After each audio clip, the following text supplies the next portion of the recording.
Welcome, everyone, to a new deep dive. Today, we're looking at something really interesting, a bit different for us. Yeah, this is exciting. It comes directly from our own producer, Ken. Exactly. Ken's been working hard on a new music album. It's called Love Outlaw Revolution. And it's more than just music. Right. It's intended as the soundtrack for an anime he's actually developing. He's released 4 songs so far, and that's what we're diving into today. We want to explore what these tracks tell us about the story, the world he's creating. Think of it as a first look, a behind-the-scenes peek, really, using the music as our guide into the project's core ideas. hmm Ken shared these with us, and they're a fascinating starting point. So our mission is to unpack the themes, maybe some plot hints, the whole feel these songs establish. Yeah, it's a cool chance to get in early on something creative. Okay, so let's talk about the big picture first, the overall concept. I mean, the title alone, Love Outlaw Resolution, it screams rebellion, doesn't it? And love seems central. Definitely. Yeah. Rebellion and love, tightly linked. And the setting is pretty specific, too. A moon colony, Matrix 1985. Right, and one of the tracks, Prelude to Matrix 1985, gives us some solid background there. It does. It sets the year as 2125, and Matrix 1985, it broke away from Earth 50 years before that, so around 2075. 50 years is, well, it's not that long in terms of establishing a whole independent colony, especially on the moon. You'd imagine resources would be incredibly tight. Exactly. And the Prelude song suggests that scarcity, that need for strict resource management, led to something pretty drastic. Drastic is one word for it. They ban love, like actually prohibited falling in love, and heavily regulated procreation. Yeah, falling in love is apparently a capital crime there, which, wow. Right, that immediately sets up incredibly high stakes.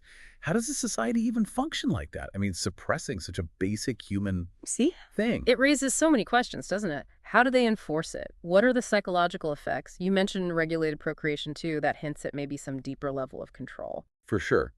And this kind of extreme rule, it's basically begging for a rebellion. Which is exactly what we get, the Love Outlaw Revolution. And interestingly, it started by teenagers. That generational aspect feels important. The youth challenging the old ways, the established, maybe rigid order. Yeah, often the catalyst for change, isn't it? Okay, let's zero in on the first song Ken released, I Don't Want to Win the Revolution Without You. The title says so much already. It really does. It immediately puts that personal connection right at the forefront, even within this huge, dangerous conflict. What does that tell us, you think? Well, you hear those lines like, pass me the gun, it's going down, the mention of flashing of the red and blue. It sounds like immediate danger, action happening right now. Very vivid, yeah. Chaos. But Wow. then, cutting through that is the core message. I don't want to win the revolution without you. Over and over. It suggests the political goal, the win itself, is kind of empty without that person. Love isn't just a side plot. It seems like it's the reason for fighting, for this character at least. It feels fundamental. And there's that bit, it's quite poignant. This is the moment we say goodbye. It hints at potential sacrifice, real loss. But then it's followed immediately by, I know it's going to be all right.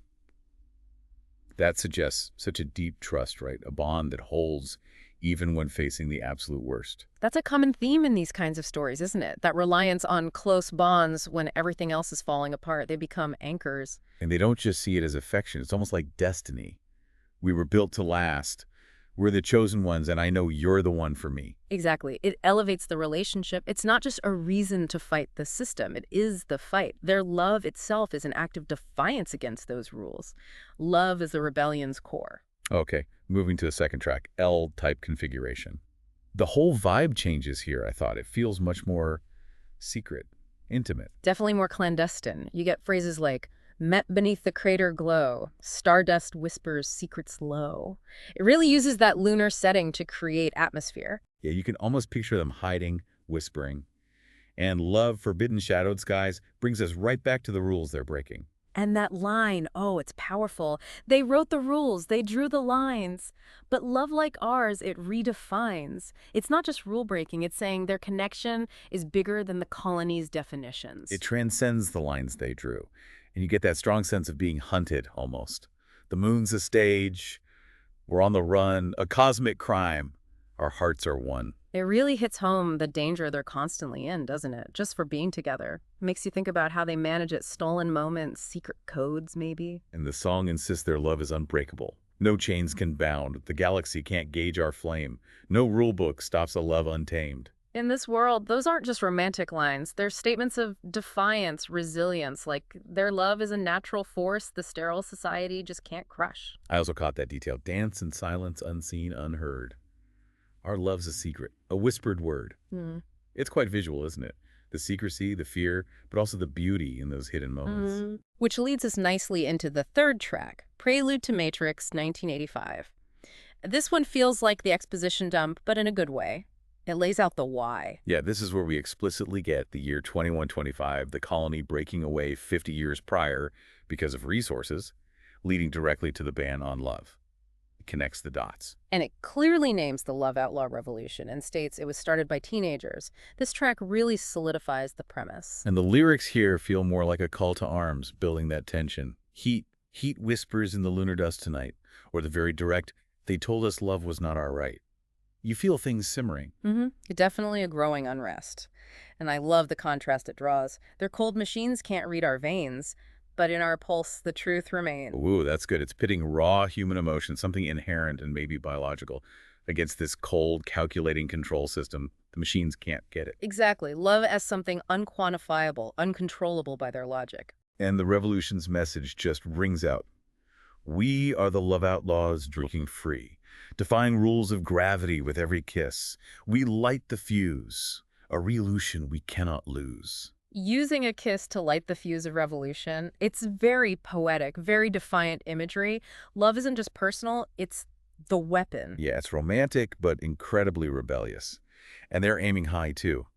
Stars will bear witness to our cries. As moonlight shatters their sterile lives, the galaxy will hear our song. It's not just about changing their own colony, it's about making a statement to the universe. Love's rebellion is where we belong. It's an identity. Okay, and the last of the 4 release tracks, Spark of the New. This one feels like momentum, like the tide is turning. Yes. There's that line, they hold the crown, but it's slipping down. And you get the sense the establishment is losing control. And the revolutionaries, they're portrayed as this unstoppable force. Lyrics like, we're the fire they can't put out. We are the thunder. We are the storm. We're the flood. We're the overflow. It really conveys the sense that the movement has grown too big, too powerful to be contained anymore. It's overwhelming the system. It feels very active, too.